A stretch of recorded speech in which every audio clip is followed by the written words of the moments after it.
TRS Clips is the highlights channel of the Ranveer Show, and this channel is created so that you can go on a binge watching experience and learn at the same time.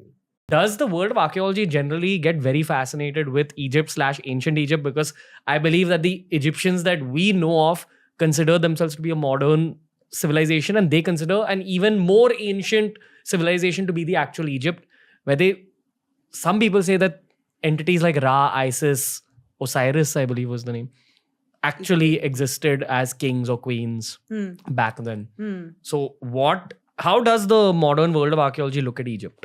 In terms of Egypt, yes, the storytelling of the Egyptian history has been done not only in textbooks that are school books in Egypt, but also abroad, and also in the movies so well. Right? So well. In fact, my boss, Sarah, when she started using satellite imagery for Egypt, in a span of a year, she actually found 1,000 new pyramids, several digging holes. Now, the main work that we do, why we use satellite remote sensing for archaeology, is because countries like Egypt, Italy, and India are one of the biggest victims of illegal trafficking of antiquities.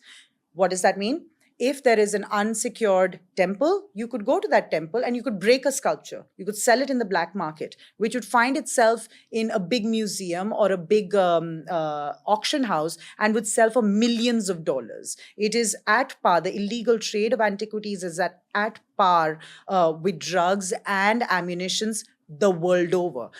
So much that there are laws against it, right? But that is what made Egypt a big victim of antiquity looting, made Italy a big victim of antiquity looting. Currently, you will hear a lot of stories that India is getting this sculpture back. The British Museum is full of Indian loot. It is very true. It is a true fact. And Egypt, really suffered because it was the first country whose history became really popular.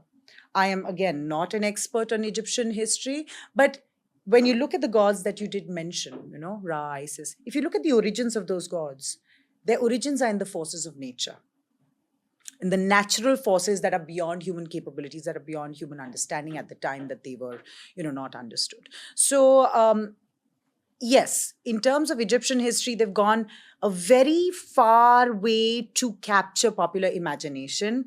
India is number one in being old, has so many stories, but they still exist at a meta level. I think also in our country, I hate to say this and I urge, it's my plea and prayer to everyone. I feel like we need to stop taking our history and our culture for granted and really get into it. We take it for granted because in our daily homes as Indians, we're very cultural beings. In our daily homes, we have things that make us cultural people, not like in America. In America, it's a choice, but we grew up with culture all around us. So we tend to take it for granted. But at the same time, we also consider ourselves experts of culture. Hamare ghar mein, it happens like this. In that house, you're from that community, so you might have these practices. You're from this community, you might have these. And you think you're an expert, but it is a science. Culture is an invisible, visceral, deep science that has the deepest truths about human intelligence. So we should never take it for granted. Why a temple is built a certain way, or why is a burial done a certain way? Why are you being buried with pots and pans and jewelry alike? Every culture could have a different reason for doing that, even though they may be doing it in the same way. So that was the video for today. Make sure you hit like, subscribe to this channel, and share this video with your friends. TRS Clips will be back soon.